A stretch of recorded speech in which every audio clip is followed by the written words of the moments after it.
Hello, everybody. Thanks for joining us today. My name is Mandeep, and my colleague Katherine and I work at Microsoft. And today we are going to discuss what is check-C and how we've added memory safety support to LLVM using check-C. This is a brief outline of our talk today. We are going to start off with discussing what is check-C. Then we are going to talk about the implementation of check-C in Clang.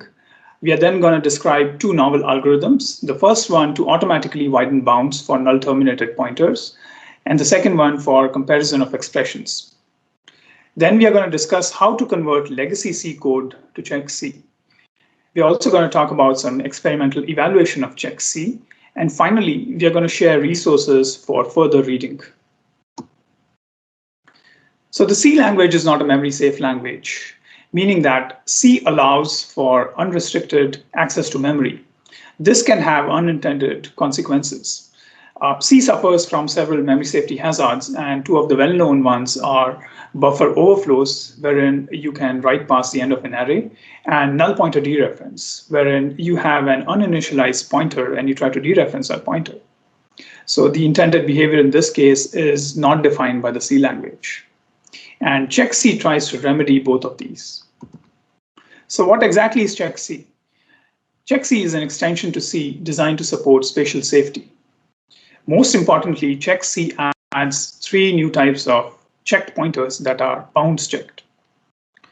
Every C program is also a check-C program. So check-C allows for incremental porting, meaning that you can convert as much or as little of your legacy C code to check-C as you want.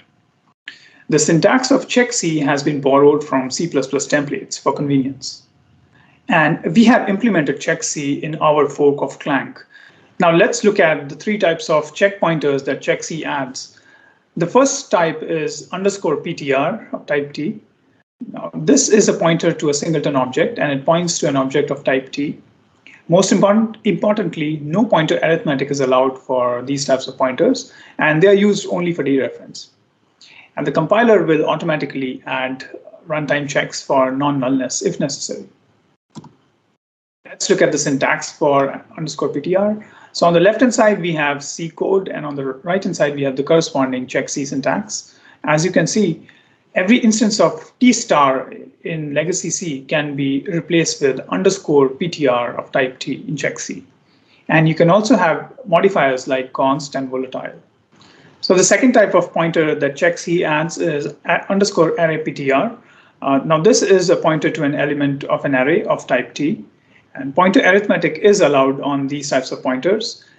And the compiler will automatically insert runtime checks for non-nullness and bounds checks if necessary. Let's look at the syntax.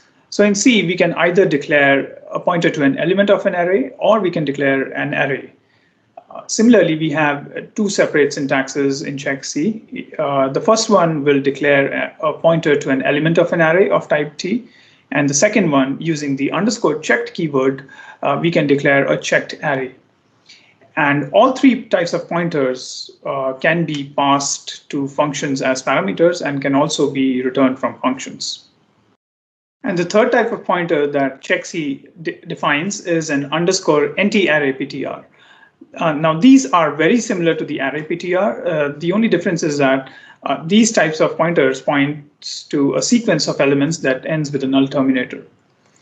And by definition,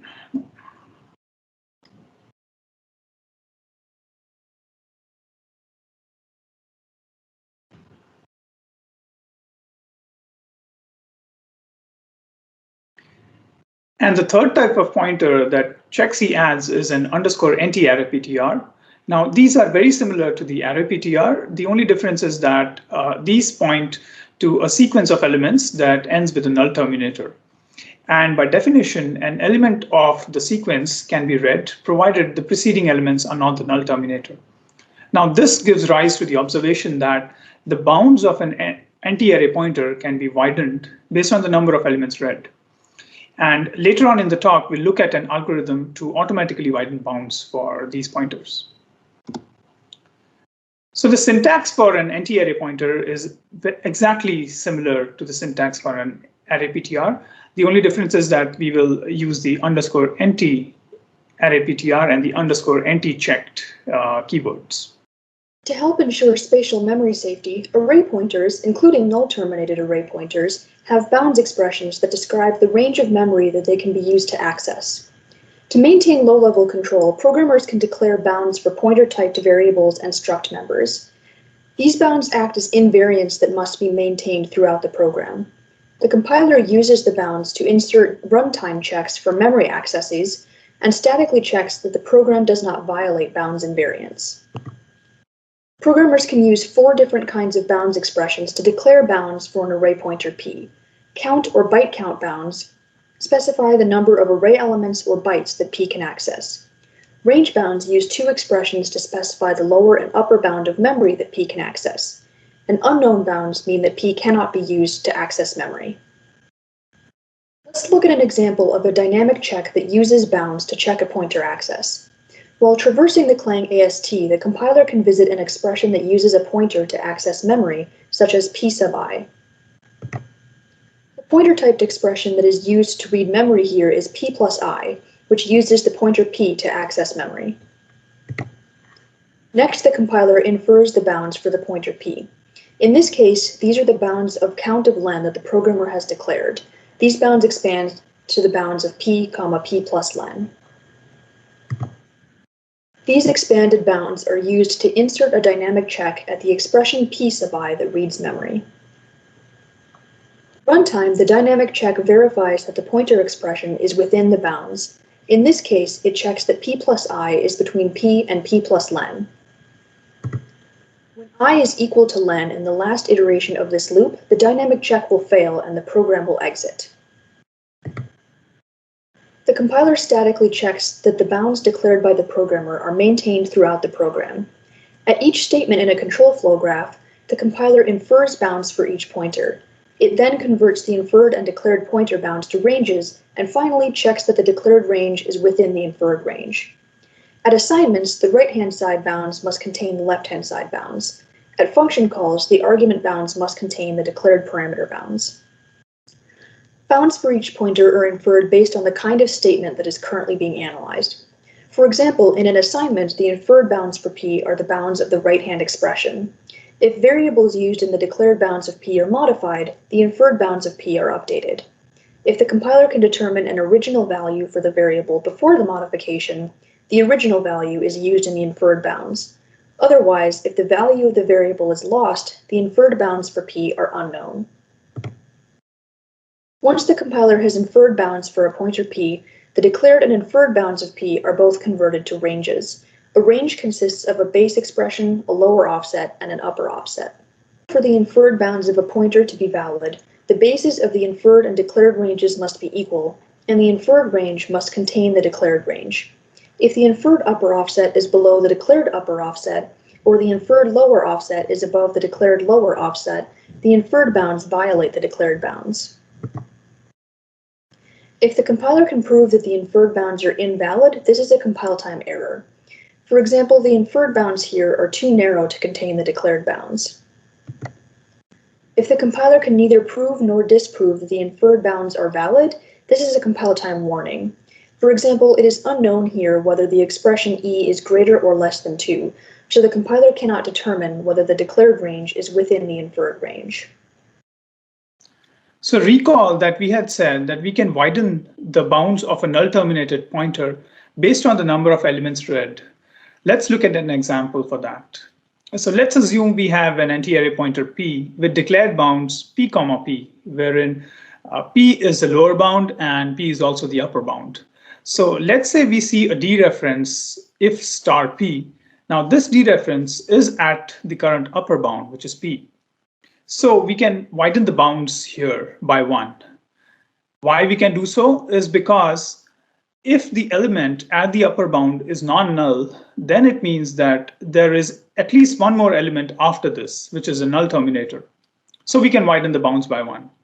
So after widening, the new bounds for p are p, p plus 1, where p plus 1 is now the new upper bound. So after this, if we see a dereference star p plus 1, then this dereference is also at the current upper bound, which is p plus 1. So we can further widen the bounds by 1. So the new bounds are p comma p plus 2, where p plus 2 is the new upper bound. And then when we see a dereference at p plus 3, we notice that this dereference is not at the current upper bound, which is p plus 2. So we can no longer widen the bounds. In fact, this is an out of bounds memory access, and we should flag an error. And that's exactly what the compiler does. So let's look at how we've implemented the bounds widening for null terminated pointers. So this has been implemented as a data flow analysis, and these are the properties of the data flow analysis. It's a forward analysis, meaning a basic block is visited before its successors. It's path sensitive, meaning the data flow analysis generates different facts on the then and the else branches. It's flow sensitive, meaning the analysis depends on the order of statements in a basic block. And it's intra-procedural, meaning it's done at one function at a time. So we compute various data flow sets for the analysis, namely gen, kill, in, and out sets. And two of these sets, the gen and the out sets, are computed on edges, whereas the kill and the in sets are computed on blocks. So the gen set on an edge BI/BJ and on the edge condition of the form if star p plus 1 signifies that on that edge, the anti-array pointer p can potentially be widened by 1. So we will add the mapping p comma 1 to the gen set on that edge. The kill set of a block signifies all the anti-array pointers whose bounds are killed inside the block. So if I is a variable which is used in the declared bounds of an anti-array pointer p, and if I is assigned to inside block b, then it means we kill the widen bounds of p inside that block. So we can add p to that block. The inset of a block is computed as an intersection of the outsets of all the incoming edges to that block. And the outset on a block is computed as the difference of the in and the kill sets of that block, union with the gen on all the outgoing edges from that block. So we worked out an example of the data flow analysis for you. And we will leave most of this as an exercise to the reader, but we would like to draw your attention to a couple of points here. So if you look at the code on line number 2, we have declared an anti-array pointer p with upper bound p plus k. And on lines 3 and 4, we basically dereference the anti-array pointer at the upper bounds, so we can widen the bounds at blocks 3 and 4. And on line number 5, we assign to k, meaning we are killing the bounds of p. So how do we decide if the dereference is at the current upper bounds or not? Let's assume we have an anti-array pointer p with declared upper bounds p plus I plus j plus 4. Then on the left-hand side of this table, we have various cases where we can widen the bounds. And on the right-hand side, we have various cases where we cannot widen the bounds. Let's take a look at each one of these. So on the left-hand side, the first expression is p plus I plus j plus 1 plus 3. So we can see here that we can do a constant folding of 1 plus 3, and that would result in 4. So after constant folding, this expression would be equivalent to the declared upper bound. So we can widen there. And similarly, for expressions 2, 3, and 4, we can do some constant folding and then make this expression equivalent to the declared upper bounds. Whereas on the right-hand side, if you see the first expression is p plus I plus j plus 3, we cannot make this expression equal to the upper bound. And similarly for expressions 2, 3, and 4. So basically, we need a mechanism to determine if two expressions are equivalent or not. We use a data structure called the pre-order AST for semantic comparison of expressions. Now, this is very similar to the Clang's AST, but it has some peculiarities. The first is it's an n-array tree, meaning one node can have more than one children. It's a pre-order tree, as the name suggests, meaning it represents an expression in the pre-order form. It's a flattened tree, meaning at each level, we coalesce the nodes with their parents. And the underlying expression represented by the tree is normalized by constant folding and sorting the nodes of the tree. So let's take a look at how this tree is constructed.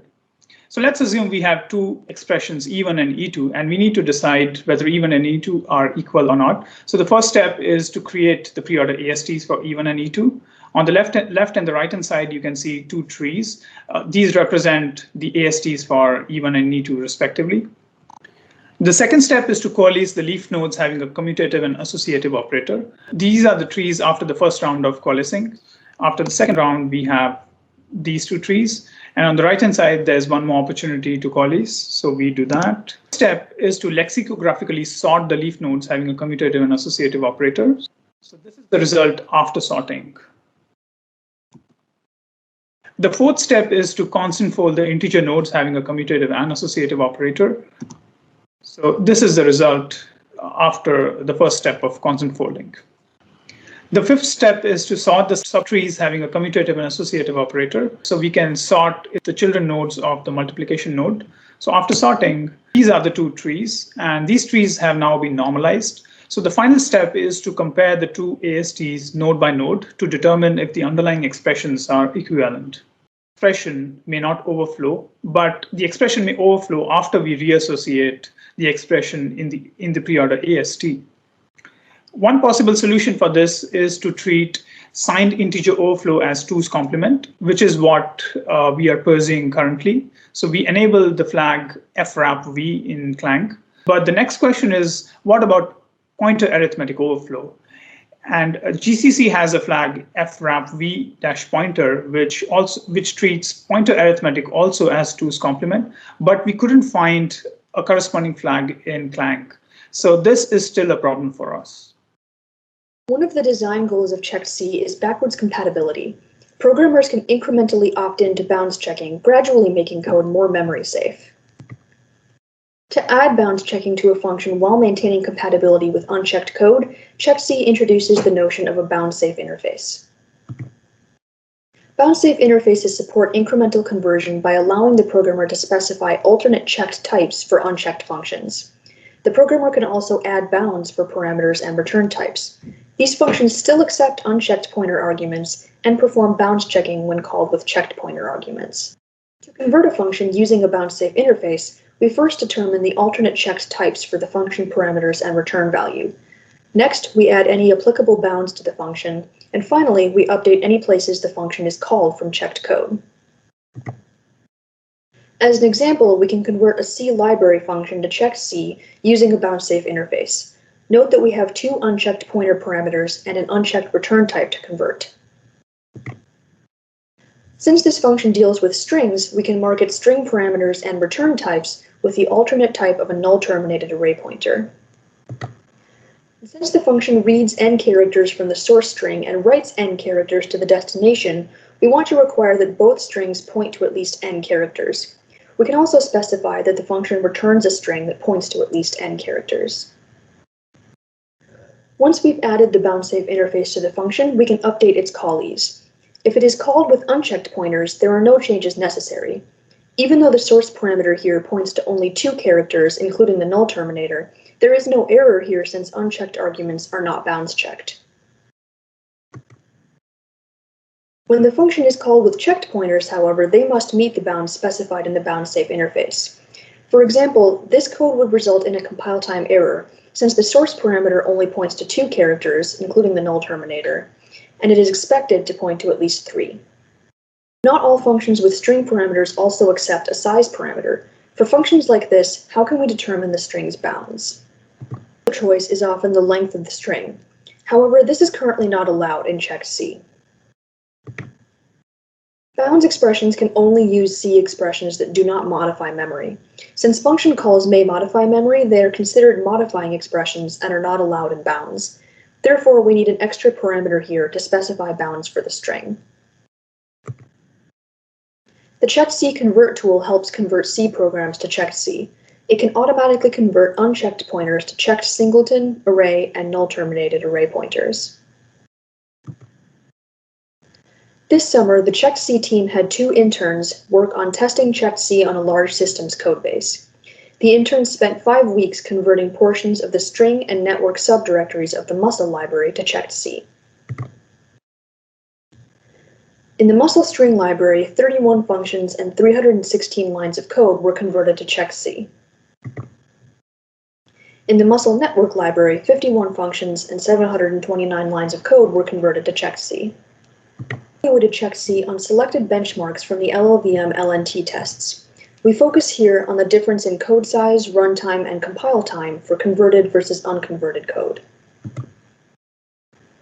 On average, 17.5% of the lines of code in these benchmarks were modified as part of the process of converting them to check C. And on average, 9.3% of the code in these converted benchmarks remained unchecked after converting them to check C. The code size of the converted benchmarks was an average of 7.4% larger than the unconverted benchmarks. The runtime of the converted benchmarks was an average of 8.6 longer than that of the unconverted benchmarks. The compile time for the converted benchmarks was an average of 24.3% longer than that of the unconverted benchmarks. Thank you all for attending our talk. If you are interested, please view additional resources on CheckC. Thank you.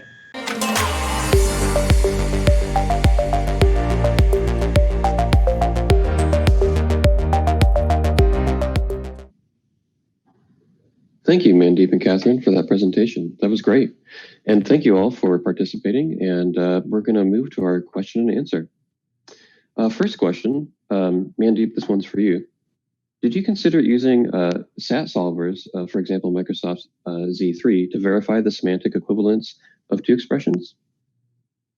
Yes, actually last summer, we had an intern who actually worked on using SAT solvers for checking equivalence of expressions. And I have posted two links which describe the C-HON and the Z3 SAT solvers and his experiments with using those solvers for semantic comparison of expressions. So that's mentioned in the chat window. Thank you. Yeah, those are in our public GitHub repo. So if they're not currently available on Hubo, we'll make sure we can comment on those. Next question. Can we talk about CheckC? Can CheckC prevent temporal and memory safety bugs, for example, use after free? So CheckC is really about ensuring spatial safety, and we haven't yet experimented with using CheckC for temporal memory safety. So I'm not sure if I would be able to answer that question. The current answer is no. But I'm not really sure about that. Okay, that's fair. Here's another question.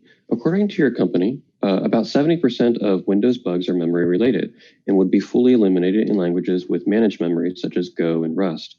Do you have data on what percent of these 70% would be eliminated by using CheckC?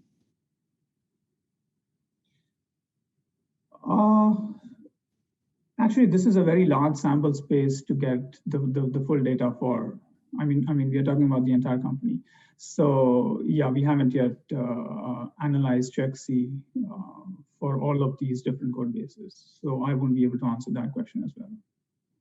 Well, one thing I do want to add about that, there's a lot of existing value out there in the open source community and as part of a proprietary IP that exists that's already implemented in C. And so with a compiler like CheckC providing an on-ramp to take that existing legacy code and make it more safe and more secure can add a lot of value and work with a lot of that existing value that's currently there. Go and Rust are beautiful languages. I personally love using both, but if you already have existing intellectual property of some sort, there are advantages to on-ramping that. Here's another question.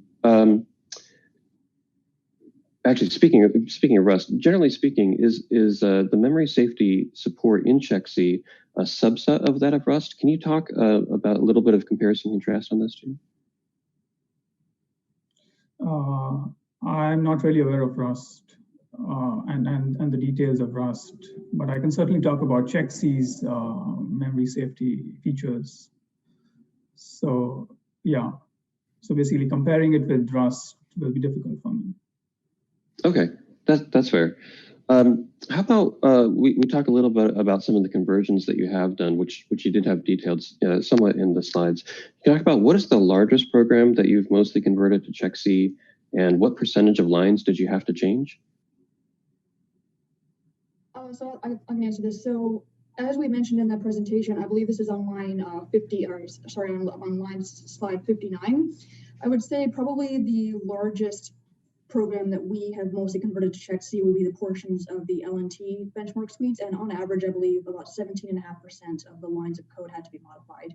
About 80% of those modifications we would consider to be trivial. So a lot of those updates to the program were considered very easy to make. And if you're interested, there's more details on that conversion in the Check C sective paper, which is linked to on the final slide of the presentation. Great, thank you. So what about upstreaming plans? Can we talk some about what upstreaming really means for Check C as a compiler, and your thoughts on how it is as a compiler or a language extension or as a language itself? Yeah, so we do have plans to, in near future, upstream Check C to the community. In fact, we have been trying to keep our fork of Check C as current as possible. We try to regularly merge it with the upstream code. And in near future, you should basically hear from our team on our plans to upstream the stuff. Thank you. Here's another interesting question. So the presentation explained how Check C can call into unchecked code, but not how unchecked code would call into Check C. Can I have a C program call into a Check C library? Does it need a regular C header? So Check C introduces the notion of bound-safe interfaces to help support backwards compatibility. So if a Check C library has a bound-safe interface header or a header that's been converted using a bound-safe interface, then an unchecked C code can call into that using the bound-safe interface using unchecked pointers. Thank you. Here's a different question. How does Check C compare to soft bound and sets, CETS? Sorry, I'm not aware of what is soft bounds and CETS. Yeah, I'm not aware of those either. Katherine, are you aware? Sorry, I'm not familiar with those either. Maybe if you can elaborate or give us some pointers, and then we can take this question offline. One thing I do want to point out, the white papers that we have in the Check C repo do have some comparisons to other attempts of making C a safer, more secure language. So feel free to check those out. Those publications, some of which were conducted in collaboration with the University of Maryland. New question, you mentioned code size increase. Do you have details on why Check C would cause code size increases? Specifically, does Check C inhibit optimizations? So I can take part of this question. So one of the reasons why Check C may cause code size increase is because Check C adds runtime checks for non-nullness and bounds checks. So that is one of the main reasons why Check C may increase code size. Katherine can maybe talk about by how much percent have we seen the code size being increased in the codes we've converted. I think there was a slide mentioning about that. Yeah, so there was a slide talking about the specific percentage increase that we saw in code size. Unfortunately, I do not remember the number on the slide off the top of my head, but I would encourage you to refer to the slides in the presentation that mention these numbers. Okay, thank you. Here's an interesting question. What kind of back-end or target-specific support would make implementing the checks in Check C easier, if any? I think one of the main things which we are trying to avoid is generating runtime checks because, as I said before, they tend to increase the code size. So basically, if we can somehow, if the compiler can somehow detect that the runtime checks can be elided, then that will be a great thing. So I think going forward, we want to be, try to work on the back end to try to optimize away these runtime checks if possible by using some optimizations. Okay. We talked about this a little bit. If we could go into more detail, is Check C not compatible with legacy code? And where are the bounds stored? Is there any metadata maintained? So Check C is compatible with legacy code. That is where the bound-safe interface concept comes into picture. So basically, you can take legacy headers and convert them to Check C using bound-safe interfaces. And you can do, and then you can use Check C without breaking backwards compatibility. And so what was the second part of the question, sorry? Is there any metadata or storage associated with that? So there's no metadata associated with the checks. The entire information is stored inside the program as invariants inside variables. Okay, great. So one question that I want to add, how do you test checked C code? Are there anything that you need to do that you would normally test with C code that you don't have to do with check C, and vice versa, things that you have to do for extra testing? And then how do you design tests to try to better catch some of the runtime checks that check C provides? So currently we have converted a couple of code bases like the parse-on JSON parser and the string and the network functions of the muscle C library to check C. In addition to this, the University of Maryland team, who is working on the automated conversion tool for check C, has converted the VS-FTPD code base to check C. So we have these 3 or 4 code bases which we use for regular testing. On the question of is there something that needs to be extra tested? I guess everything needs to be extra tested. And the question about how do we design tests to try to better catch runtime checks. So we have written a lot of unit tests for runtime checks. And we've also added a function called dynamic check, which can take a predicate as input. And basically, it'll insert a runtime check for that predicate. And if the runtime check fails, then it'll raise a sig-ill. So basically, it'll execute an unknown instruction, an illegal instruction. Okay. And why did you choose LLVM? And are there aspects of it that make it easier or harder to accomplish what you're trying to do in this project? I guess there were a couple of reasons why we chose LLVM. The first one was, I think, the permissive MIT license of LLVM as compared to GCC's GNU license. And the second is because LLVM is more modular, and hence it makes it easy to extend the compiler. And also the tooling support on LLVM is far superior to that on GCC. And are there aspects of it that makes it easier or harder to use? I think one of the roadblocks we are encountering is the Clang's memory model, because Clang tends to allocate all the objects in the context, and we haven't found a way of clearing this context on demand. So as a result, in several places in check C, we tend to allocate objects on the context, and we do not clean up afterwards. So there are several memory leaks which we are encountering. Okay. So we talked a little bit about that runtime overhead. Do we know what the makeup of that overhead is, and do you know which checks are most expensive at runtime? Katherine, do we have data on that? As far as I know, we don't have data on specifically which runtime checks are most expensive. We do have data on the overall percentage of runtime overhead increase. Again, I encourage you to refer to the slide that refers to this. But as far as I know, we don't have more specific data on the different types of runtime checks. So basically, we insert 2 main types of runtime checks. One is the nullness check, and one is the bounds check. So for bounds check, we actually insert 2 checks. One is checking if the value is or if the access is greater than or equal to the lower bound, and the second check is if the access is less than the upper bound. So there are 2 checks there. So I think the bounds checks are more costlier. Okay, and do you have any special testing for check C to ensure that bounds checks are never optimized out when they should not be?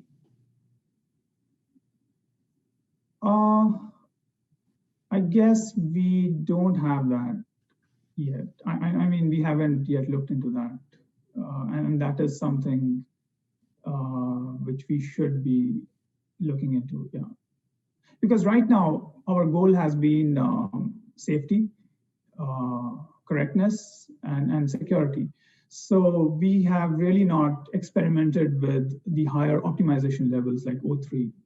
So we have been we have so far tested on either OS or I guess O1. Yeah. Yeah, these These are really good questions. Thank you. I do believe we're running out of time. And so I just wanted to thank you all for joining this session and for submitting your questions. We encourage you to continue the conversation in the community board of Whova or in the roundtable sessions. So again, thank you so much. Thank you.